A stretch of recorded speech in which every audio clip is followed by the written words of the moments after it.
အားလုံးကိုပါဝင်ပေးတဲ့အတွက်ကျေးဇူးအများကြီးတင်ပါတယ်အဲ့တော့ကျွန်တော်တို့ရဲ့ဒီနေ့အကြောင်းအရာလေးကတော့ဒ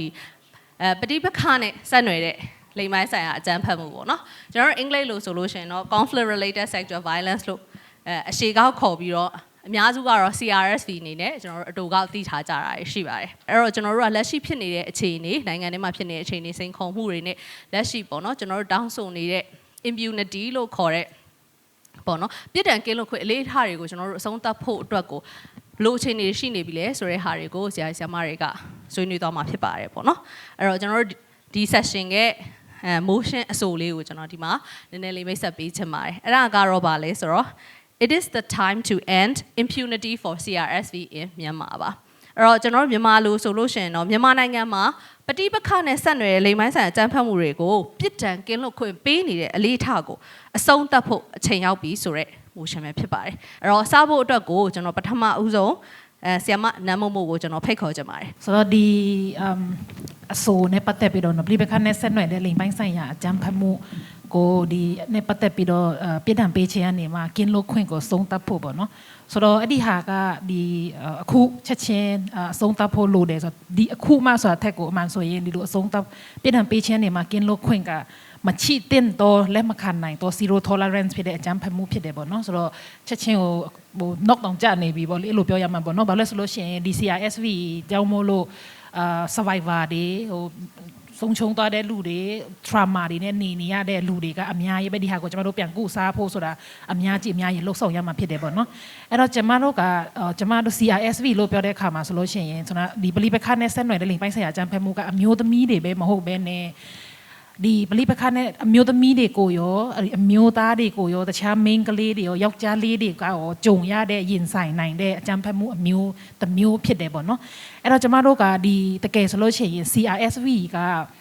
မျိုးသမီးကလေးအပါဝင်ကို CRSV ဒီ impunity ကဘာဖြစ်လို့ end ဖို့လို့တယ်လဲဆိုတဲ့ဟာကချက်ချင်း end ဖို့လို့တယ်လဲဆိုတဲ့ဟာကပထမချက်ပါလဲဆိုလို့ရှိရင်ပလီပခါနဲ့ဆက်နွယ်တဲ့လိမ်ပိုင်းဆိုင်ရာအကြမ်းဖက်မှုကစိတ်ရစဖို့မှုဖြစ်တယ်လူသားဖြစ်မှုကိုစမ်းကျင်တဲ့ရစဖို့မှုဖြစ်တယ်အဲ့ဒီထက်ပိုပြီးတော့ဒီ CRSV ဒီ genocide လူမျိုးဖြုံးတပ်ဖြတ်မှုကိုတော့check နိုင်တဲ့မိနိုင်တဲ့ဖြစ်တယ်ပေါ့နော်ဒီအကြမ်းဖက်မှုမျိုးဖြစ်တယ်အဲကြောင့်မို့လို့ဒီဟာတွေကကျွန်တော်တို့က impunity ကလုံးဝကိုကျွန်တော်တို့ကဆုံးသတ်ဖို့လိုတာဖြစ်တယ်ပေါ့နော်အဲ့တော့ကျွန်တော်တို့ကဒီ CRSV လို့ပြောတဲ့ခါမှာဆိုတော့တစ်ဖက်မှာကဒ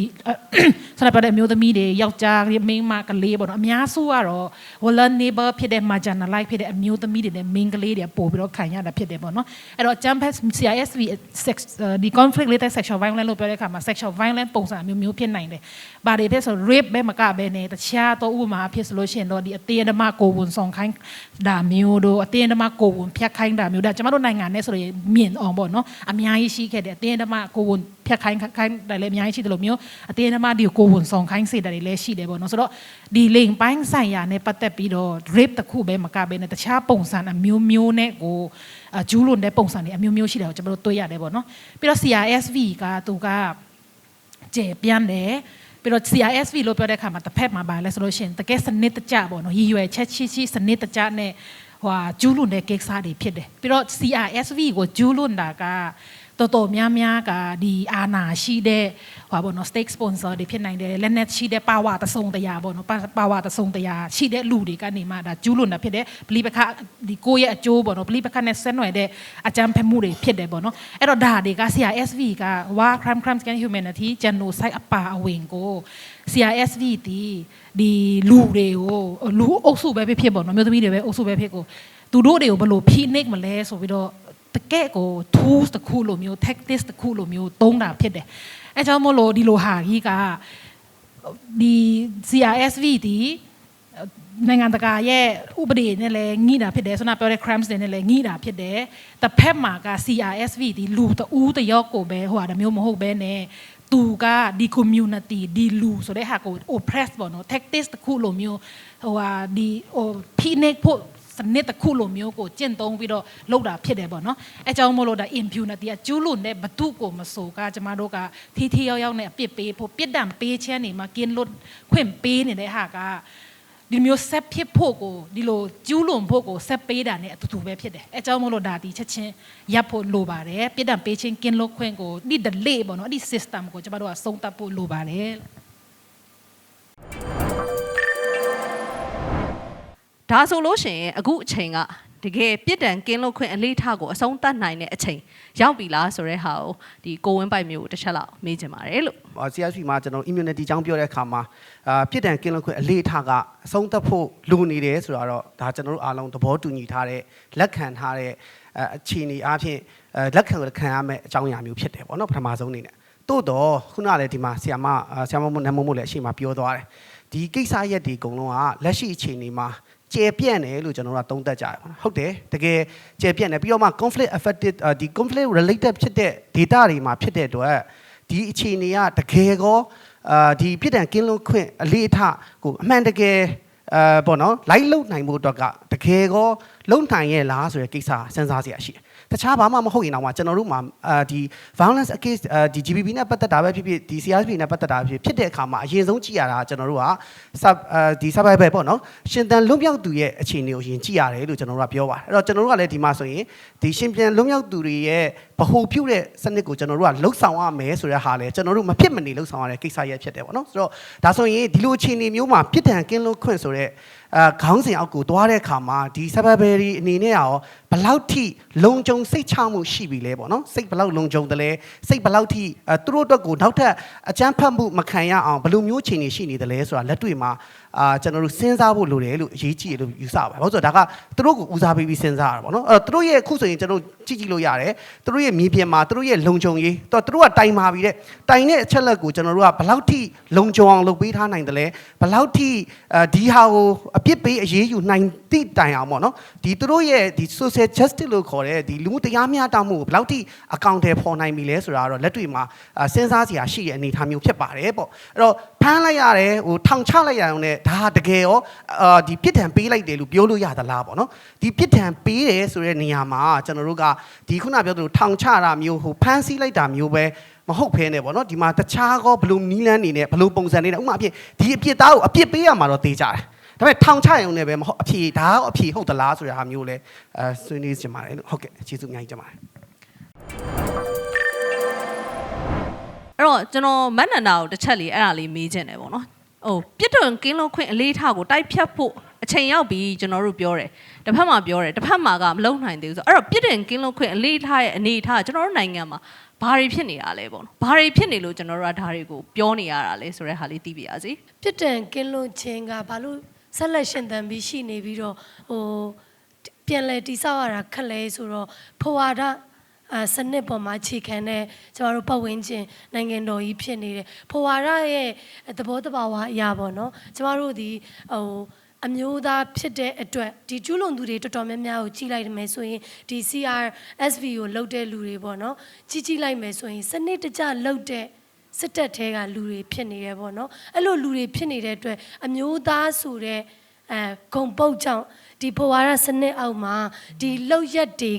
ကသူတို့ရဲ့ရပိုင်ခွင့်ဖြစ်တယ်ဒါကြောင့်မို့လို့သူတို့ဒီနောက်ဆက်တွဲဆိုးကျိုးကိုခန်းစားစရာမလိုဘူးဆိုတော့ဒီဖွဲ့စည်းတိဆောက်တဲ့အုံနောက်တွေရှိနေသေးတဲ့အတွက်ဒီဥပဒေအရာရောလူမှုရေးအရာရောပြစ်ဒဏ်ပေးတယ်လို့ပြောတဲ့အချိန်မှာခုနဆရာမေးတဲ့မေးခွန်းကအရန်အရေးကြီးရဲ့ဟုတ်တယ်ထောင်ကြလို့ပဲပြီးသွားမယ်ရန်တရားနဲ့အဆင်မပြေဘူးကျမတို့မှာ social အရာရောတခြားခုန survivor ရဲ့ security တွေရောကျမတို့ဘယ်လိုစဉ်းစားကြမလဲဘယ်လိုလုပ်ရမလဲဒီ survivor ကပွင့်လင်းလင်းနဲ့ကျွန်တော်ကဒီလိုမရင်းမှုကို gang rape ကိုဒီလိုမျိုး conflict area မှာခံစားရတယ်ဆိုတဲ့အောင်သွားပြောဖို့အတွက်သူ့မှာလုံခြုံတဲ့နေရာရှိလားလုံခြုံတဲ့လူတွေရှိလားအဖွဲ့အစည်းတွေရှိလား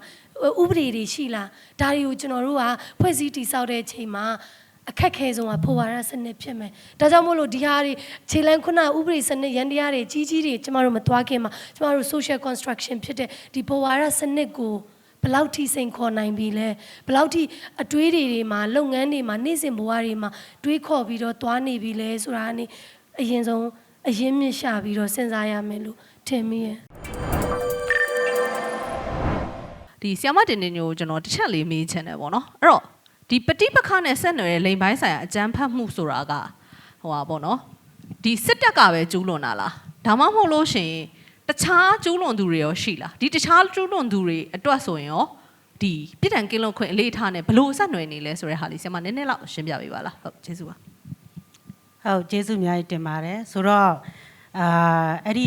ီဘေကုန်းကိုမဖြေခင်ပေါ့နော်ကျမတို့ဒီပြစ်ဒဏ်ကင်းလွတ်ခွင့်လုံးဝအဆုံးသတ်ရေးဆိုတာကအစကတည်းကကျမတို့အများကြီးပြောဆိုခဲ့တယ်ဒါပေမဲ့ဒီပြစ်ဒဏ်ကင်းလွတ်ခွင့်ဆုံးသတ်ဖို့ဘာတွေကဟန်တာဖြစ်နေတယ်လဲဆိုတော့ခုန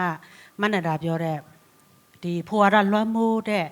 ဒီစနစ်တကျနဲ့တိဆောက်ထားတဲ့ကျမတို့ရဲ့စနစ်တွေနောက်ပြီးတော့အုပ်ချုပ်မှုရန်တရားတွေဒါတွေအကုန်လုံးနဲ့လည်းအများကြီးသက်ဆိုင်တယ်ပေါ့နော်ဒါတွေအကုန်လုံးလည်းဘယ်သူကဥဆောင်စီမံနေလဲဆိုတော့ဖိုဝါဒကိုတတ်သွတ်သွင်းနေတဲ့ဒီအမျိုးသားကြီးစိုးရေးဝါဒကိုဒီဇိုင်းမတ်မတ်နဲ့ယုံကြည်နေတဲ့သူတွေကပဲဆက်ပြီးတော့မှသွတ်သွင်းနေတာပေါ့လေဆိုတော့အဲ့လိုမျိုးဖိုဝါဒလို့ပြောမယ်ဆိုရင်ဒါကိုတကယ်အသက်သွင်းနေတာတွေကအမျိုးသားကြီးပဲတော့မဟုတ်အမျိုးသမီးတွေလည်းအများကြီးပါတယ်တခြားသောလိမ့်စိတ်ခံယူထားတဲ့သူတွေကိုယ်တိုင်လည်းပါနေနိုင်တယ်เนาะဆိုတော့ဘာလို့ဆိုကျမတို့က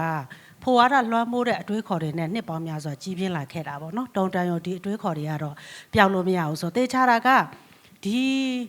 ီပြစ်ဒဏ်ကင်းလွတ်ခွင့်အဆုံးသတ်ရေးမှာအဓိကရေးကြည့်တာတော့ဒီဖိုဝါဒလွှမ်းမိုးတဲ့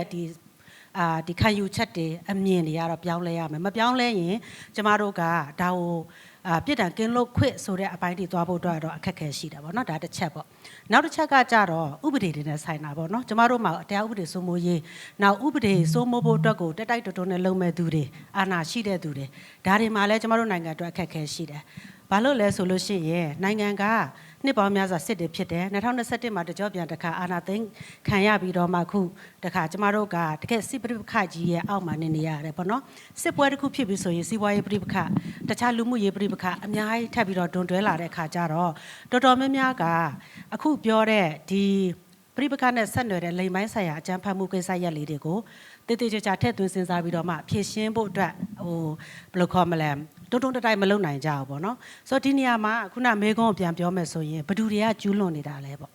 ့အများအဖြစ်ကတော့ပြိပခါနဲ့ဆက်နွယ်တဲ့ဒီလိမ်ပိုင်းဆိုင်ရာအကြမ်းဖက်မှုလို့ပြောရင်တော့အာဏာရှိတဲ့သူတွေကိုလို့တော့ပြောကြတယ်အာဏာကဘယ်ပေါ်မှာအခြေခံပြီးဖြစ်လဲဆိုတော့ပြိပခါနဲ့ချိန်မဆိုရင်တော့လက်နက်ရှိတဲ့သူတွေပေါ့လက်နက်နည်းနည်းရှိမယ်များများရှိမယ်စစ်တပ်ကြီးကြီးမမကြီးကိုအုပ်ချုပ်တဲ့သူဖြစ်မယ်စစ်တပ်တသေးကိုအုပ်ချုပ်တဲ့သူတွေဖြစ်နိုင်တယ်ဆိုတော့အာဏာကိုအလွဲသုံးစားလုပ်ပြီးတော့မှတစ်ဖက်သူကိုဒါနိုင်ထက်စီးနှင်းလုပ်တဲ့သဘောပဲပေါ့နော်အဲ့ထက်မှာမှလိမ်ပိုင်းဆိုင်ရာအကြံဖတ်မှုကတော့ဒါနေရာတိုင်းမှာဖြစ်တယ်ဆိုတဲ့ဟာမျိုးဖြစ်တယ်ဆိုတော့တစ်ဖက်ကတချို့စကားလုံးတွေသုံးကြပါတယ် state actor တို့ non state actor တို့ကျမတို့ကအဲ့ဒါမကြိုက်ဘူးဘာလို့လဲဆိုတော့ကိုယ့်ပြည်နယ်မှာကိုအုပ်ချုပ်နေသူတွေเนาะအခုကျမတို့ရဲ့ဒီတော်လိုင်းအင်အားစုတွေကိုယ့်ပြည်နယ်ကိုအုပ်ချုပ်တယ်သူတို့လည်း state actor ပဲเนาะစစ်ကောင်စီမှာစစ်ကော်မရှင်မှာ state actor မဟုတ်ဆိုတော့ဒီနေရာမှာကျမကတော့ပြောချင်တာကတော့အာဏာရှိတဲ့လူလက်နက်ဆွဲကင်ထားတဲ့သူတွေဒီလူတွေကတော့ပြောမယ်ဆိုရင်ဒီပြိပခါနဲ့ဆက်နွယ်တဲ့အကြမ်းဖက်မှုတွေကိုအဓိကကျူးလွန်နေဖြစ်တယ်ကျူးလွန်တဲ့သူတွေဖြစ်တယ်ဆိုတော့သူတို့မှဘာဖြစ်လို့ခက်တယ်လဲဆိုတော့သူတို့ကအာဏာရှိတဲ့သူတွေဖြစ်နေလို့သူတို့ကိုယ်တိုင်ကပဲဒီပြဿနာတွေကိုဖြေရှင်းမှလည်းဖြေရှင်းနိုင်မှာဒါကြောင့်ကျမတို့ကပြောတာ okay CRSP နဲ့ပတ်သက်တဲ့ပြိပခါနဲ့ဆက်နွယ်တဲ့လိမ်မဆိုင်အကြမ်းဖက်မှုဒီပြည်တံကင်းလို့ခဲ့ရက်တန့်ရမယ်ရက်တန့်အောင်လုပ်နိုင်တာလဲအဲ့ဒီအာဏာရှိတဲ့သူတွေပဲအဲ့ဒီအာဏာရှိတဲ့သူတွေရက်တန့်လို့တဲ့စိတ်ရှိပြီးဆိုတာရက်ကိုရက်တယ်သူတို့ကိုယ်တိုင်ကဒီအခွင့်အာဏာကိုအလွဲသုံးစားလုပ်ပြီးတော့မှဒီချိုးဖောက်မှုတွေထက်ခါကျူးလွန်နေမယ်ဆိုရင်ကျမတို့ကရက်တန့်ပြီးလို့ဘလောက်ပဲပြောအထူးဖြင့်ကျမတို့ဒီရက်ပဲဖွဲ့စည်းတွေပေါ့နော်ကျမတို့ရက်တန့်လို့မရနိုင်ဘူးဒါကျမတို့ကအကန့်အသတ်တွေလို့ကျမကတော့မြင်တယ်ပေါ့နော်တစ်ချက်ကအာဏာရှိတဲ့သူတွေကိုယ်တိုင်ကဒီပြိပခါကိုအဆုံးသတ်ခြင်းတဲ့စိတ်ဆန္ဒရှိရမယ်ပြောချင်တာကတော့ပြစ်ဒဏ်ကင်းလွတ်ခွင့်အစဉ်လာရှိနေတယ်ဆိုတော့လက်ခံရမယ်ပြီးရင်အလုံးဝရက်တန့်ဖို့တော့ကိုလှုပ်ပေးခြင်းနဲ့စိတ်ဆန္ဒရှိရမယ်အဲ့လိုမျိုးကိုသူတို့ကိုယ်တိုင်လှုပ်ပေးခြင်းနဲ့စိတ်ဆန္ဒဖြစ်ပြီးဆိုကျမတို့ရက်တန့်အောင်လုပ်နိုင်တယ်ဒါကြောင့်မလို့ကျမတို့ပြောတာကဒီရက်ဘက်ဖွဲ့စည်းတွေတတိပညာရှင်တွေနဲ့ဒီအာဏာရှိတဲ့လူတွေကလက်တွဲပြီးပူးပေါင်းမယ်ဆိုရင်တော့ကျမတို့ဒီပြဿနာကိုဖြေရှင်းနိုင်မယ်အဲ့လိုမှမဟုတ်ဘူးဒီအာဂျင်နာတွေကို day 2 day 3လိုမျိုးတွေဆက်ပြီးတော့မှအာဏာရှိတဲ့သူတွေကိုယ်တိုင်ကမြင်နေမယ်တစ်ဖက်မှာလည်းကိုယ်တိုင်လည်းကျူးလွန်သူတဲ့အခါကျူးလွန်တဲ့သူတွေသို့မဟုတ်ကျူးလွန်တဲ့သူတွေကိုအုပ်ချုပ်နေရတဲ့သူတွေဖြစ်နေတယ်ဆိုလို့ရှိရင်အချင်းချင်းလက်ဝါးချင်းရိုက်ပြီးတော့မှဒါဒီကိစ္စရက်ကိုအနောက်ကိုတွန်းပို့နေမယ်ဆိုလို့ရှိရင်တော့ဒီပြစ်ဒဏ်ကင်းလွတ်ခွင့်အစဉ်လာရေးကတော့ကျမတို့ရက်တန့်လို့ရနိုင်မှာမဟုတ်ပါဘူးလို့ဟုတ်ကျေးဇူးအများကြီးတင်ပါတယ်ဒါဆိုရင်ဒီအခုလက်ရှိကျွန်တော်တို့အခြေအနေမှာဒီ impunity ကိုပယ်ဖျက်ဖို့ပေါ့နော်ပဋိပက္ခအတွင်းလိမ်မိုင်းဆိုင်အကြမ်းဖက်မှုတွေနဲ့ပတ်သက်ပြီးတော့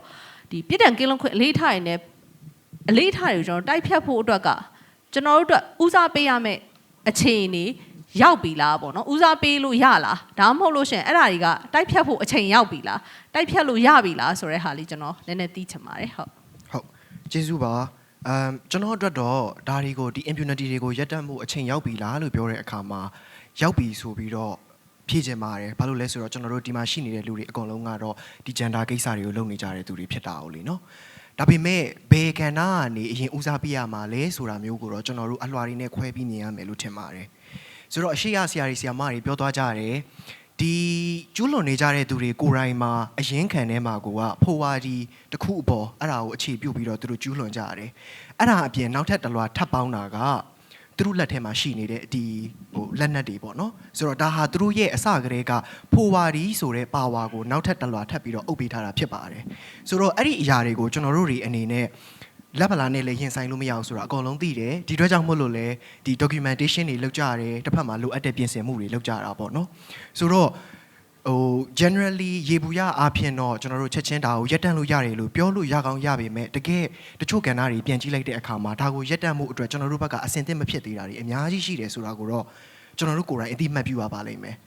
ဘယ်လိုနေရာတွေမှာလိုအပ်တာလဲဆိုရင်ဥပဒေပိုင်းဆိုင်ရာပြန်ပြီးတော့ခုနဆရာမတို့ပြောသွားသလိုပေါ့နော်ပြန်ပြီး reform လုပ်ဖို့တွေလိုတယ်ပြီးရင်ဒီကိစ္စတွေကိုရက်တန့်နေဆိုတာအကုန်လုံးကဲမလုပ်ကြပါနဲ့တော့အခု Facebook မှာနာမည်ကြီးနေတဲ့ဗီဒီယိုလိုပေါ့နော်မလုပ်ပါနဲ့ဆိုသလိုမျိုးတယ်မဟုတ်ဘဲနဲ့ကျွန်တော်တို့တွေဒါတွေကိုတကယ်ပြန်လည်ထိန်းချောင်းဖို့တာဝန်ခံနိုင်မှုအတွက်အဲ့ဒါတွေကိုတည်သွားပေးနိုင်မဲ့ဒီတရားရေးစနစ်တွေရောအဲ့ဒါတွေကကျွန်တော်တို့ဒီ gender ပိုင်းဆိုင်ရာအရာတေချာတိထားပြီလားအဲ့ဒါတွေအတွက်ပြင်ဆင်ပြီးပြီလားဆိုတာမျိုးဒါတွေဘက်ကနေတော့အရင်ဆုံးစရမယ်လို့ယူဆပါတယ်ဆိုတော့လုံးဝကျွန်တော်တို့မျှော်လင့်ထားတဲ့ဒီဟာတစ်ခုလုံး CRSP ပတ်တန်ကြီးတစ်ခုလုံးကပျောက်သွားမယ်ဆိုတာထက်တစ်ဖက်မှာလိုအပ်နေတဲ့တရားဥပဒေဆိုင်ရာအရာပြင်ဆင်မှုတွေအဲ့ဒါတွေကိုအကူအညီထောက်ပံ့ပေးမဲ့ဒီဥပဒေမှန်နိုင်တွေဒါတွေကိုအရင်ဆုံးပြင်ရမယ်အဲ့ဒီထဲမှာပါဝင်နေတဲ့လူတွေရဲ့ gender အပေါ်တိမှုအရာတွေဒါတွေကိုပို့ပြီးတော့တိုးမြင့်အောင်လုပ်ပေးရမယ်အဲ့ဒီကိစ္စတွေမှာပါဝင်ဆောင်ရွက်နေတဲ့ဒီဥပဒေပညာရှင်တွေတရားသူကြီးတွေ lawyer တွေပေါ့နော်ရှေ့နေတွေအကုန်လုံးသူတို့တွေအကုန်လုံးက gender နဲ့ပတ်သက်တာတွေကိုသိရမယ်တစ်ဖက်ထဲမှာပဲဒီဘက်မှာကျူးလွန်ခံရတဲ့သူတွေကိုယ်တိုင်ကလည်းဒါဟာတကယ်ကိုတရားမျှတမှုကိုဒီတရားရုံးနေရာနေတဆင့်ပြန်သွားမယ်အရာဒီအတွက်ကျွန်တော်တို့တွေအခုချိန်မှာလုံခြုံအောင်နေဖို့လိုတယ်နောက်ပြီးတော့ရင်ဒါတွေdocument လုပ်တဲ့အခါမှာစည်ရင်းတွေကောက်တဲ့အခါမှာဒီလူတွေကိုယ်တိုင်ပါဝင်ဖို့လိုတယ်ဆိုတာမျိုးဒါတွေကိုလည်းသိထားပြီးတော့ကျွန်တော်တို့တွေအကုန်လုံးတူတူပူးပေါင်းလှုပ်ဆောင်ရင်းနဲ့ဖြည်းဖြည်းချင်းထပ်သွားရအောင်မယ်အရာလို့မြင်ပါတယ်ဆိုတော့အဆုံးသတ်ဖို့အရန်အရေးကြီးနေပြီလား CRSV ကိုအခုချက်ချင်းend impunity လို့ပြောဖို့အရေးကြီးနေပြီလားဆိုရင်တော့ကြီးခဲ့တာအချိန်ကကြာပါပြီဒါပေမဲ့ကျွန်တော်တို့ဘက်မှာပြင်ဆင်ဖို့လိုအပ်နေတဲ့နောက်ထပ်အရှိန်ယူဖို့လိုအပ်နေတဲ့အရာတွေအဲ့ဒါတွေကိုတေချာကောင်းကောင်းမွန်မွန်ပြင်ဆင်ပြီးမှဒါကိုတကယ်အဆုံးသတ်ရမယ်လို့ကျွန်တော်တို့ကိုယ်တိုင်တတိရှိရှိနဲ့ထပ်ပြောလို့ရမယ်ထင်ပါတယ်တရားရေးစနစ်ကအရေးကြီးတယ်လို့ဒီဘက်ကတော့ဆိုသွားတယ်ပေါ့နော်အဲ့တော့ဒီတရားရေးစနစ်ပဲလားကျွန်တော်တို့ဘာတွေလုပ်လို့ရနိုင်သေးလဲတရားရေးအရင်လုပ်ပြီးမှ impunity အဲ့လိုလဲတော့ option တော့မလုပ် option မဟုတ်ဘူးပေါ့နော်ဒါကျွန်မရဲ့ဟိုသုံးသပ်ချက်ဖြစ်တယ်အဓိကကနောက်တစ်ခုက CRSV ကတရားရေးကတော့ CRSV မဟုတ်ဘူးကျွန်တော်တို့ legal reforms တွေတေချာတယ်လုပ်ရမှာပေါ့နော်တခြားအမှုကိစ္စဘာညာဖြစ်လာမှဘယ်လိုပြစ်ပေးအရေးယူမလဲဆိုတဲ့ဟာမျိုးတွေမဟုတ်ဘဲနဲ့တရားရေးအရာကိုမဖြစ်အောင်ဘယ်လိုကြိုတင်ကာကွယ်မလဲဆိုတဲ့ဒါတပိုင်းပေါ့နော်ဆိုတော့ legal reforms ကတော့တေချာတယ်လုပ်ရမှာတော့လုပ်ရမှာပေါ့နော်ဒါပေမဲ့ဒါအတိဟာပြီးမှ CRS ဒီဟာကို impunity ကိုထိမယ်တိုးမယ်ဒီပြစ်ပေးအရေးယူရေးကိစ္စတွေပြစ်ဒဏ်ကင်းလွတ်ခွင့်ကိစ္စဆိုတဲ့ဟာကလည်းမမှန်နေပြန်ဘူးလို့ကျွန်မမြင်တယ်ပေါ့နော်အဓိကကဘာလဲဆိုတော့ဒီမှာပြောချင်တာတစ်ခုက CRSV ကသူကဒီဥပဒေတွေအားနေတာကလည်းတပိုင်းပေါ့နော်ဒါပေမဲ့လည်းနောက်တစ်ခုကဘာလဲဆို CRSV ကျူးလွန်တာကသူက institutionalize ဖြစ်တယ် institution နဲ့ကိုဖြစ်တာအဲ့လိုလူတယောက်ကပဲသူကကျူးလွန်လိုက်တာမဟုတ်ဘူးပေါ့နော်ဆိုတော့အစောပိုင်းမှာလည်းကျွန်မပြောသလိုမျိုးပေါ့အဲ့တော့ကျမတို့မှာလူဥမာကျမကျူးလွန်တယ်ဆိုလို့ချင်းလဲကျမကပဲဒီတိုင်းပဲမို့ဆိုတဲ့ကနေမှာကျူးလွန်တာမျိုးမဟုတ်ပဲနဲ့ CRSV ဒီ institution alike ကိုဖြစ်ဥမာအဖြစ်ဆိုစစ်တပ်ပေါ့နော်ဗမာစစ်တပ်ပေါ့တပ်အခုဗမာစစ်တပ်ကနေမှာသူရဲ့စစ်သားတွေကကျူးလွန်တယ်လေကျမတို့တိုင်းရင်သားနယ်မြေဒေသတွေမှာဆိုကျူးလွန်တယ်မြို့သမီးတွေမဒင်းကျင်တယ်ကလေးတွေမဒင်းကျင်တယ်တပ်ဖြတ်တယ်အမျိုးမျိုးလုပ်တယ်ဒါပေမဲ့အဲ့ဒီစစ်သားကသူကျူးလွန်ချင်လို့ကျူးလွန်တာမဟုတ်ပဲနဲ့သူ့ကိုကျူးလွန်ခွင့်ပေးတယ်ကျူးလွန်ခွင့်ပေးထားတယ်ကျူးလွန်လိုက်လို့ရှိရင်လည်းဘာမှမဖြစ်ဘူးအဲ့လိုဟာမျိုးဖြစ်တယ်ပေါ့နော်အမိတ်ပေးတဲ့လူတွေရှိတယ်အဲ့လိုဟာမျိုး ဟိုစစ်တပ်မှာဆိုရှိတယ်လေနော်သူတို့ဒါအကုန်လုံးလဲကြားဖို့မှာပေါ့ဒီဟိုတိုင်းရင်းသားတွေမိသားတွေမှာတွားလို့အဲ့ဒီမှာတကယ်လို့တိုင်းရင်းသူအမျိုးသမီးတွေနဲ့လက်ထပ်နိုင်တယ်ယူနိုင်တယ်ဆိုလို့ချင်းနေတော့ကတော့ဘလို့ရာထူးတွေတိုးမှာလို့ဗာဖြစ်မယ်လို့ညာဖြစ်မယ်လို့အမျိုးမျိုးရှိတယ်အဲ့ကြောင့်မလို့ပြောချင်တာက CRSV ဒီ institution အရန်ကိုဒီလိုခိုင်မာကိုတီဆောက်ထားတာဖြစ်တယ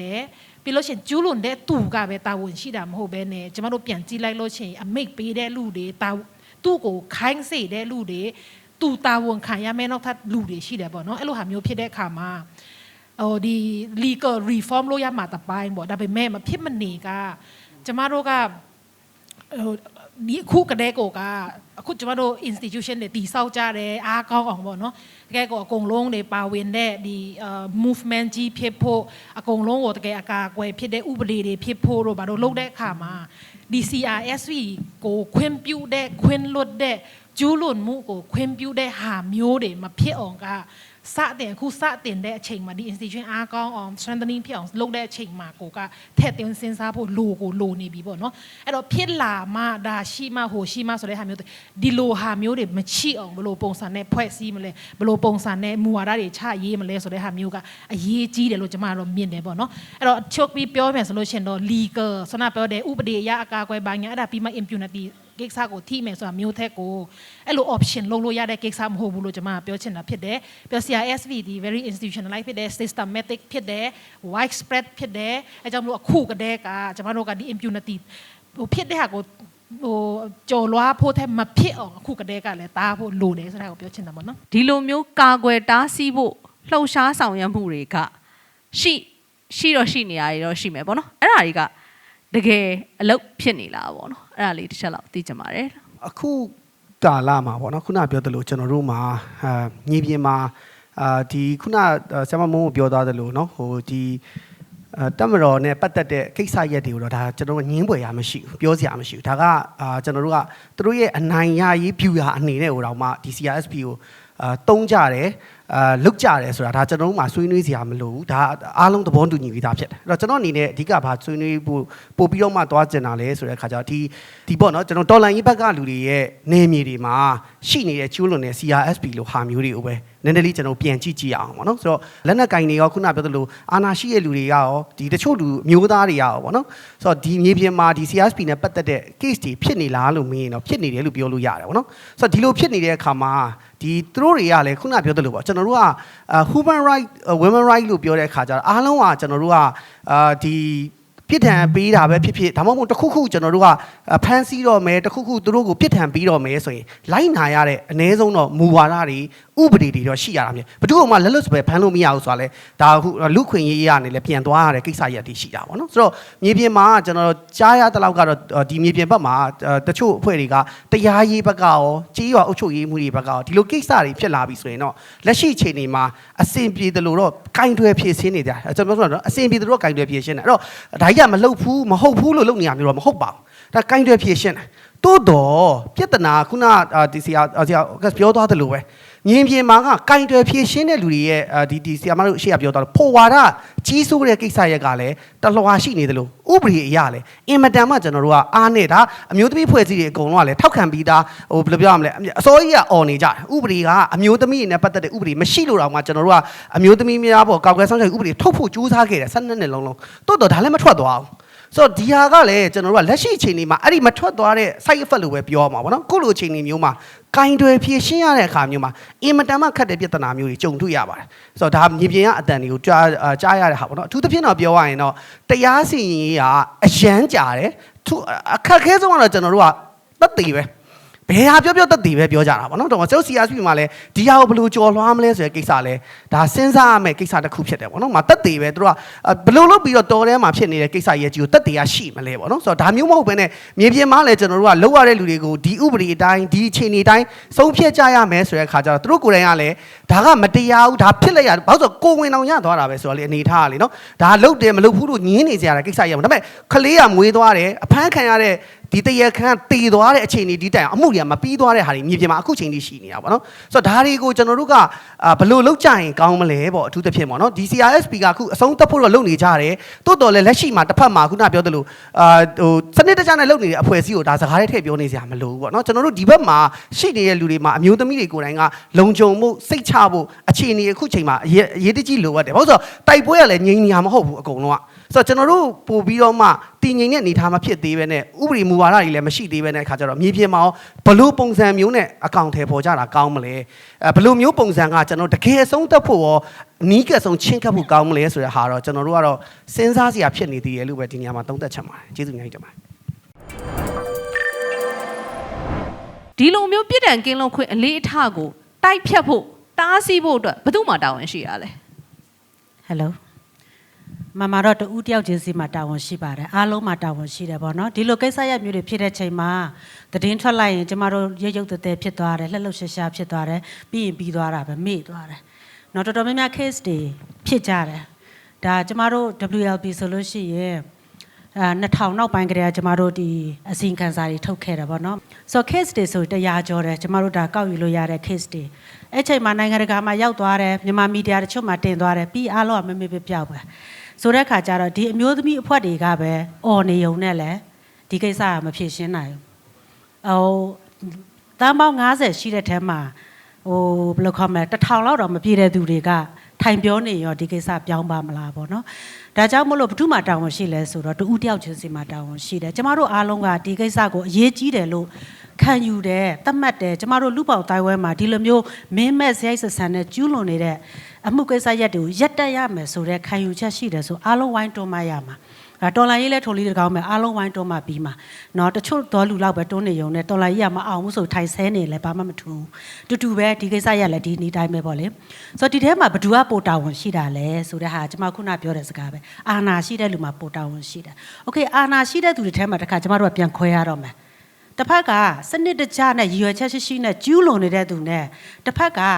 ကစနစ်တကျနဲ့မဟုတ်ရွယ်ချက်လည်းမရှိဘူးအမိတ်အာဏာပေးပြီးလို့တော့မဟုတ်ဒါပေမဲ့ဖြစ်နေတယ်နော်ကိုယ့်ရဲ့ဒီတော်လိုင်းနယ်မြေထဲမှာတော်လိုင်းတက်တွေထဲမှာဒီလိုမျိုးပြိပခနဲ့ဆက်နေတဲ့လိမ်ပိုင်းဆိုင်ရာအကြမ်းဖက်မှုတွေဖြစ်နေတယ်ဖြစ်နေတဲ့ဟာကိုထိထိရောက်နဲ့ကင်တွယ်ဖြည့်ရှင်းတာမျိုးမလုပ်ရင်သူလဲကျူးလွန်ခွင့်ကိုပေးထားတာတူတူပဲဖြစ်မှာဒါပေမဲ့တက်မတော်ကစစ်ကော်မရှင်တက်ကကျူးလွန်နေတဲ့အမှုရဲ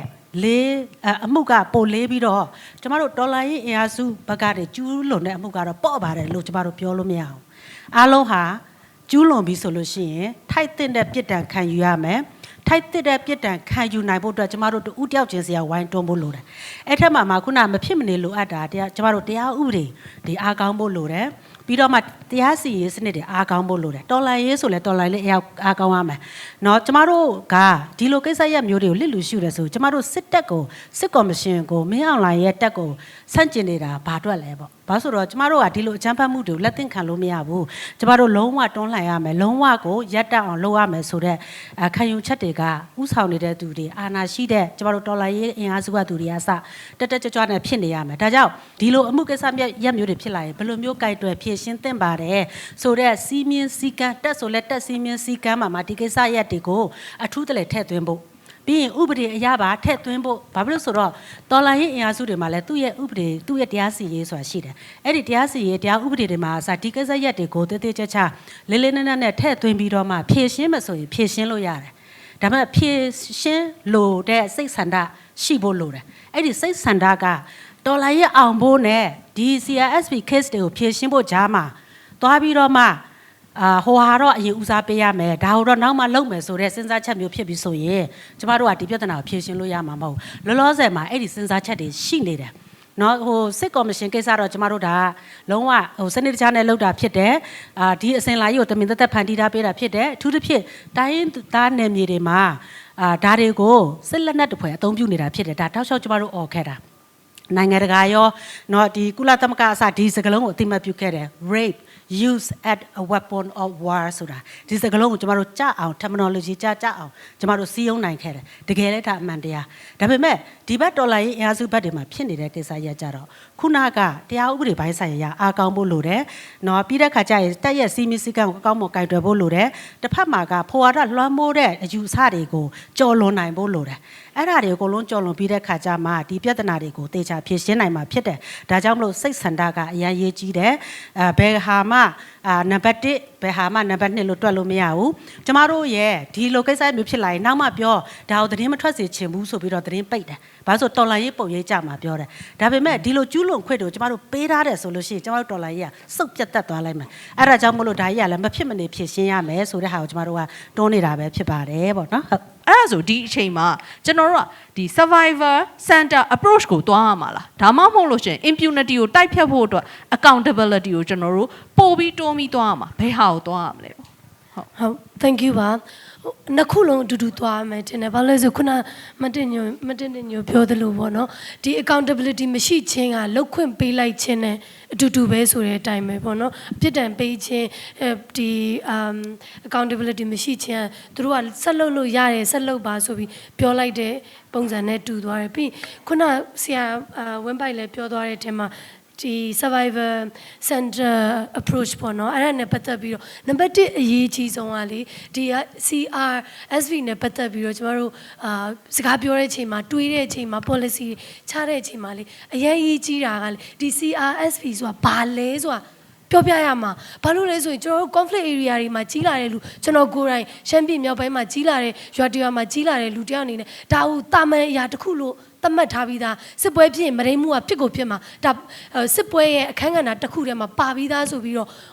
သတ်မှတ်ထားတဲ့သင်ကြားမှုကနေလာထားတာ normalization ဒီ normalization ကခုနဖွာရကြောင့်လည်းပါတယ်စစ်တပ်ကြောင့်လည်းပါတယ်အကုန်လုံးရောသွားတဲ့အချိန်မှာ new logo ကြီးတစ်ခုဖြစ်သွားတဲ့အချိန်မှာကျမတို့ဒီဟာကပုံမှန်မဟုတ်ဘူးစစ်တပ်ရဲ့လက်နက်တစ်ခုဖြစ်တယ်ဒါသူတို့ရဲ့အာဏာပြမှုနေတို့ရဲ့မိန်းမတွေနေတို့ရဲ့အမျိုးသမီးတွေနေတို့ရဲ့လူမျိုးတွေကိုငါတို့ကဒီလိုအနိုင်ယူလို့ရတယ်ဆိုပြီးတော့ပြတဲ့ကြီးစိုးမှုတစ်ခုဟုတ်တယ်ဆိုတာကိုသင်ပေးရမယ်ဒီ knowledge နဲ့ပတ်သက်ပြီးတော့ပို့ပြီးတော့သိတာထင်ရှားတဲ့ဒီလိုအခန်းချင်းလေးမှာလူဒီလောက်ပဲဆိုတာထက်ဒီလိုမျိုးပေါ့ခုနအခုလိုဗီဒီယိုတင်မှာပဲဖြစ်လူတွေကဒီစကားလုံးတွေကရင်းနှီးပြီးတော့နားလည်တဲ့စကားလုံးဖြစ်သွားဖို့အရင်ရေးကြည့်ရဒါနံပါတ်1ကျမတို့တူးချင်းစီလုပ်လို့ရတဲ့အလုပ်တွေမှာပါတယ်ပြီး survivor approach ကတအားအရေးကြီးရကျမတို့အခုဒီဟာနဲ့ပတ်သက်ပြီးတော့စဉ်းစားတဲ့အချိန်မှာဖွာရကကျမတို့မိန်းကလေးတွေကိုဗာသင်ပေးလဲမရင်းချင်းကြရတဲ့လူတွေမိန်းကလေးငယ်တွေနဲ့မျိုးသမီးတွေဖြစ်တဲ့ဥယျာဉ်တွေများတဲ့အချိန်မှာကျမတို့ဗာသင်ပေးတဲ့အရှက်တရားမိမခန္ဓာကိုယ်နဲ့ပတ်သက်လာပြီဆိုကျမတို့အမြဲအရှက်တရားတွေဖုံးလွှမ်းထားတယ်ဘာမှပြောလို့မရအောင်အဲ့လိုဖြစ်တဲ့အချိန်မှာမရင်းချင်းခံရရင်လည်းဘယ်သူ့ကိုသွားပြောမလဲဘယ်သူကလုံခြုံတဲ့လူလဲသူတို့အတွက်မိသားစုလားမျိုးသမီးဖွဲ့စည်းလားဆေးရုံဆေးကန်းလားဘယ်မှာသွားရမလဲဆေးရုံဆေးကန်းမှာသွားပြီးတော့ကျွန်တော်မရင်းချင်းခံရတယ်လို့ပြောရင်ရောကိုယ့်ကိုပြန်ပြီးအရှက်ခွဲမှာလားကိုယ့်မောင်းထုတ်မှာလားကိုယ့်ယောဂတယ်လို့ထင်မှာလားဆိုကျမတို့ health service တွေပြီးဒီ safe space တွေက survivor friendly ဖြစ်ရမယ် survivor centric ဖြစ်ရမယ်ဒီမရင်းမှုတွေနဲ့လာတဲ့အချိန်မှာသူတို့အတွက်နံပါတ်1အရေးကြီးဆုံးယောဂကိုဝင်အဲ့ဒါတွေနဲ့ပတ်သက်ပြီးတော့ကျမတို့တွေးခေါ်တဲ့ approach တွေကရှိလားဆိုတာကိုလည်းစဉ်းစားရမယ်ကျမတို့ဒီ local scale ကနေပြီးတော့ legal scale ကိုစဉ်းစားရမှာပေါ့နော်ဒီ capacity building တွေကျမတို့ NGOCS ဆိုCBO တွေထောင်တဲ့ချိန်မှာလည်းကျမတို့ဒီကိစ္စနဲ့ပတ်သက်ပြီးတော့လှုပ်တဲ့ချိန်မှာလုတ်ပေးနေတဲ့လူကိုယ်တိုင်ရောဘယ်လောက်ထိ training တွေရှိနေလဲဘယ်လောက်ထိသိမှုတွေရှိနေလဲဒီဟာကိုဘယ်လိုကင်တွယ်တက်လဲသူတို့ဆက်ပြန်ပြီးတော့ trauma မဆက်အောင်ဘယ်လိုမေးခွန်းတွေနဲ့ချင်းကပ်ရမလဲပြီး mental health ကျမကြီးစိတ်ကျမကြီးနဲ့ပတ်သက်ပြီးတော့တအားကိုထိခိုက်တာများကြတယ်မရင်းချင်းခံရတဲ့လူဒီလို CRSV နဲ့ပတ်သက်ပြီးတော့အတွေ့အကြုံတွေ့ရတဲ့လူတိုင်းကအဲ့ဒီမျိုးအဲ့ဒီရွာအဲ့ဒီနေရာမှာမနေချင်ကြတော့ဘူးအဲ့ပတ်ဝန်းကျင်ကိုမရင်ဆိုင်နိုင်တော့ဘာလို့လဲဆိုရင် community ကသူတို့ကိုဝေဖန်နေတယ်လို့ခံစားရတဲ့အတွက်သူတို့တွေဘာဖြစ်လာလဲစစ်ဘေးရှောင် ဘန်ကောက်တွေထိုင်းနယ်စပ်တွေကိုလာတယ်အိန္ဒိယတွေသွားတယ်ပြီးတော့မလေးရှားတွေသွားတယ်ရိုဟင်ဂျာမျိုးသမီးတွေကိုကြီးကြီးမဲ့ဆိုအဲ့လိုမျိုးတွေဖြစ်လာပြီးတော့သူတို့တွေကမဒိန်းကောင်တွေရဲ့ကလေးတွေကိုမွေးတယ်ကလေးတွေက identity crisis တွေဖြစ်တယ်ပေါ့နော်ဆိုတော့ဒီလိုနောက်ဆက်တွဲဆိုးကျိုးတွေကိုရှော့ချဖို့အတွက်ကအချက်တရားတွေဖယ်ဖို့လိုတယ်ပြီးရင်ကျမတို့ဒီ survivor centric ဖြစ်တဲ့ဒီ survivor centric လို့ပြောတဲ့အချိန်မှာလဲကျမတို့ဘာသာစကားအများကြီးမတူညီတဲ့လူတွေမတူညီတဲ့လူမျိုးဘာသာတွေပေါ်မှာမူတည်ပြီး accessible ပို့ဖြစ်ဖို့လိုတယ်ပေါ့ကချင်ဆိုရင်ကချင်ဘာသာနဲ့ပြောလို့ရတဲ့ချင်းကပ်လို့ရတဲ့ facility တွေရှိလားလူတွေရှိလားဖွဲ့စည်းလေးရှိလားဆိုတော့စဉ်းစားရမယ်ပေါ့ဒီအဓိက remove shame ပေါ့နော်အချက်တရားကိုဖယ်ကြစို့ပေါ့လှုပ်တဲ့လူကိုအပြစ်မြင်ဖို့လှုပ်တဲ့လူကအပြစ်ရှိရလှုပ်တဲ့လူက accountable ဖြစ်ရမယ်ဆိုတော့တွေးခေါ်မှုနဲ့ချင်းကပ်မှုနဲ့မေးခွန်းထုတ်မှုကိုတွားပြီးတော့ခံရတဲ့လူကိုမေးခွန်းထုတ်တဲ့ကျမတို့ရဲ့ပတ်ဝန်းကျင်ဘာသာစကားတွေကိုရက်ဖို့အရန်ရေးချီးအဲ့ဒါရက်နိုင်မယ်ဆိုရင်ခုနတစ်စင် legal တွေတခြား mechanism တွေ framework တွေကကျမတို့တွားဖို့အတွက်က easy peasy ဖြစ်စေရပေါ့နော်အရန်ကိုလွယ်ကူစေရအဓိကပထမခြေလှမ်းရ documentation တွေချစ်လက်ပြီးတော့ကောင်းမွန်ဖို့အတွက်ကကျမတို့ survivor centric တွားမှအဆင်ပြေမှာဘာလို့လဲဆိုအဲ့ဒါမှသူတို့ safe film ဖြစ်မှာပဲကျမတို့ဒီခုနပြောတဲ့ချစ်ချစ်လက်လက် data တွေရမယ် data တွေရတဲ့အချိန်မှာလည်းဖြစ်တယ်လို့ရှော့ရှော့သုံးတာမျိုးမဟုတ်ပဲねသူတို့တွေရဲ့ confidentiality သူတို့တွေရဲ့ consent ရတဲ့အပေါ်မှာမူတည်ပြီးတော့အဲ့အရာကိုအသုံးပြုပြီးတော့ကျမတို့သူတို့ကိုအကျိုးပြုတဲ့သူတို့ပါဝင်တဲ့ရန်တရားတွေကိုတိစောက်ဖို့အတွက်အထောက်အကူပြုမှာဖြစ်တယ်ပေါ့ဒါကြောင့်မလို့ survivor centric ဖြစ်တဲ့ချင်းကပ်နည်းတွေကိုအဓိကတွားပြီးမှပဲ accountability ကိုတစ်ဆင့်ပြန်ပြီးတော့တွားရမယ်လို့ယူဆမိပါတယ်ကျွန်တော်အခုအချိန်နေမှာဒီ survivors တွေပေါ့နော်ကျူးလွန်ခံရတဲ့သူတွေပေါ့နော်ဒီအကျူးလွန်ခံရတဲ့သူတွေကဒီပေါ့နော်သူတို့ရဲ့ကြုံတွေ့ခဲ့ရတဲ့အတွေ့အကြုံတွေကိုထောက်ဖော်ပြောပြဖို့အတွက်က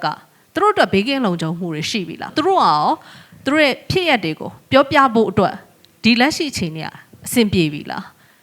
ကျွန်တော်တို့ဘာတွေဘလို့အခြေအနေရှိနေလဲပေါ့နော်ဆိုတော့ဒီမေကွန်းကိုမဖြေခင်ပါလေကျွန်တော်ပြောရမှာကကျွန်တော်ကိုယ်တိုင်ကလည်း survivor တယောက်ဖြစ်တယ်ဆိုတာကိုပြောချင်ပါတယ်ဆိုတော့ကျွန်တော်ရဲ့ဒီအတွေ့အကြုံနဲ့ကိုယ်တိုင်ရှင်ပြီးတော့ပြောရမယ်ဆိုရင်ကိုဘာကြောင့်မလို့ကျူးလွန်ခံလိုက်ရတာလဲကိုဘယ်သူကကျူးလွန်တာလဲဆိုတာကိုထုတ်ပြောဖို့မလွယ်ပါဘူးအထူးသဖြင့်တော့ဒီလိုမျိုး conflict ဖြစ်နေတဲ့ setting တွေမှာပေါ့နော်ဆိုတော့စစ်ပွဲတွေဖြစ်နေကြရတယ်ပဋိပက္ခတွေဖြစ်နေကြရတယ်အဲ့ဒီထဲမှာကိုကျူးလွန်တဲ့သူကလက်နက်ကင်ထားတဲ့သူပို့ပြီးတော့အာနာရှိတဲ့သူလွယ်ကူကိုကလက်ညှိုးသွားထိုးလို့မရတဲ့လူဖြစ်နေတယ်ဆိုတဲ့အချိန်မှာပို့ပြီးတော့ပြောရခက်ပါတယ်အဲ့ဒါကိုထပ်ပြီးတော့လာပေါင်းတာကအရှိကဆရာမတို့ပြောသွားသလိုမျိုးပဲအရှက်တရားအကြောက်တရားတွေပါဆိုတော့အခုအချိန်ထိကျွန်တော်တို့တွေကဒါဒီလိုမျိုးအရေးကိစ္စတွေလုပ်နေကြတဲ့အတွက်ကြောင့်မလို့ဒီလိုမျိုး CRSV တွေဖြစ်တယ်ဆိုရင်ထုတ်ပြောတင်တယ်ပြောပေမဲ့မြေပြင်ကလူတွေကကျမမရင်းကျင့်ခံရပါတယ်ဆိုပြီးတော့ဘယ်တက်တီနဲ့ကျမတို့ပြောကြမလဲကျွန်တော်တို့ပြောကြမလဲပို့ဆိုးတာကွီးယားတွေဒါမှမဟုတ်ရင်တခြားကလေးတငယ်တွေကိုမရင်းကျင်တာတော့မှကျင်မှန်းမသိတဲ့သူမျိုးတွေသူတို့ဘယ်လိုစကားမျိုးတွေထုတ်ပြောကြမလဲဘသူကလုတ်သွားပါတယ်ဆိုတာမျိုးပြောကြမလဲပေါ့နော်နောက်ထပ်တစ်ခုထပ်ပေါင်းတာကထုတ်ပြောရင်နင့်ကိုငါဘာလုပ်ရမလဲဆိုတာမျိုးနင့်ကိုမလုပ်ရင်တော့မှနင့်မိသားစုကိုလုပ်ရမလားဆိုတဲ့မေးခွန်းမျိုးတွေလာတဲ့အခါမှာကျွန်တော်တို့ခံခဲ့ရတာတွေကြုံတွေ့ခဲ့ရတာတွေကိုထပ်ပြီးတော့အထဲထဲကိုပဲထိုးသိမ့်ရင်းနဲ့အဲ့ဒီအိမ်မက်တွေနဲ့ပဲဆက်ပြီးတော့ကြီးနေရတယ်ဆိုတော့ဒီຢာတွေကလွယ်ကူလားဆိုရင်လုံးဝမလွယ်ကူလို့ပြောချင်တယ်ဒါပေမဲ့တစ်ဖက်မှာကျွန်တော်တို့ဒီလိုမျိုးလုပ်နေကြတဲ့အဖွဲ့အစည်းတွေကတော့အများကြီးဒါအားပေးကြတယ်ထုတ်ပြောပါဒါမှဒါဒီလိုမျိုးဇက်တိုက်ကျူးလွန်နေတဲ့ဆိုတဲ့ pattern တွေကိုရပ်တန့်လို့ရမယ်နောက်ပြီးရင်ကျူးလွန်တဲ့သူတွေကိုကျွန်တော်တို့တွေကိုယ်တိုင်က accountable ခံခိုင်းလို့ရမယ်ဆိုတာမျိုးဒါမျိုးတွေပြောကြတာပေါ့ဒါပေမဲ့ခုနကအရှိမကျွန်တော်တို့စိုးခဲ့တဲ့ညင်းခဲ့တဲ့အတိုင်းပဲလုံးဝမေးလို့မရမှာကကျူးလွန်ခံခဲ့ရတဲ့သူတွေရဲ့လုံခြုံရေး safety အရင်ဆုံးပါပြီးသွားရင်ထုတ်ပြောခိုင်းတဲ့သူတွေကိုယ်တိုင်ကောဒီကျူးလွန်ခံရတဲ့သူတွေကိုဘာ protection ပေးနိုင်မှာလဲဆိုတာအရန်ရေးကြည့်ပါတယ်အရန်ကိုဒါကဖြည့်ရှင်းရမယ့်ကိစ္စပြဿနာတစ်ခုဖြစ်နေတယ်ခုနကအရှိက memory ပြောသွားသလိုပဲဒါ war crime အကြီးစားဖြစ်တယ် genocide အထီကိုမှဥတီသွားစေနိုင်တဲ့လုပ်ရက်တစ်ခုဖြစ်တယ်ဆိုတာမျိုးကျွန်တော်တို့အားလုံးသိကြတယ်ဒါပေမဲ့တစ်ဖက်မှာဒီຢာတွေကိုတကယ်ကြုံတွေ့ခံစားခဲ့ရတဲ့သူတွေကိုဦးစားပေးရမယ်ဆိုရယ် survivor center approach ရဲ့ principle ကနေတော့ကျွန်တော်တို့လုံးဝလမ်းလွဲမသွားဖို့လိုအပ်ပါတယ်အဲ့ဒီအတွက်ကြောင့်မို့လို့ပထမဦးဆုံးကူညီပေးရမှာကကျွန်တော်တို့တွေ survivor တွေနဲ့တွေ့လာပြီဆိုရင်သူတို့တွေအတွက်အရင်ဆုံးလိုအပ်တဲ့ဆေးဝါးကုသမှု clinical management တွေကဘာဖြစ်မှာလဲပြီးသွားတာနဲ့ထပ်လိုက်လို့ရလာနိုင်မဲ့ဒီ mental health နဲ့ပတ်သက်တဲ့ကိစ္စတွေပေါ့နော်ဆိုတော့အဲ့ဒါတွေကဘာတွေဖြစ်မှာလဲပြီးသွားတဲ့အခါကျမှသူတို့ကိုယ်တိုင်ရဲ့လိုအင်ဆန္ဒတွေပေါ်မူတည်ပြီးတော့ accountable mechanism ကိုဘယ်လိုသွားလို့ရမလဲဆိုတာမျိုးဒါတွေကိုမေးရမယ်လို့ထင်ပါတယ်ဒါပေမဲ့အဲ့ဒီထဲမှာပါဝင်ခဲ့တဲ့ survivor တွေနဲ့ကျွန်တော်တို့အလုပ်လုပ်တဲ့အခါမှာတော့ရည်ပူရဆောင်ရွက်လို့မရပါဘူးတဦးတစ်ယောက်ချင်းစီရဲ့လိုအပ်ချက်အတိုင်းသူတို့ရဲ့လုံခြုံရေးသူတို့အတွက်ကာကွယ်ပေးနိုင်တဲ့အရာနေရာထိုင်ခင်းဒီလိုမျိုးအရာတွေအကုန်လုံးကိုဆောင်ရွက်ပေးပြီးမှသာလင်းသူတို့ရဲ့အလိုဆန္ဒအရာဘသူကိုတော့ accountable ခံခိုင်းစေခြင်းနဲ့ဆိုတဲ့အရာမျိုးဒါတွေကိုကျွန်တော်တို့တွေအကုန်လုံးအတူတူဆောင်ရွက်လို့ရမှာပါဆိုတော့ကျွန်တော်ကတော့ဒီလိုမျိုးညှင်းချက်ထုတ်ချင်ပါတယ်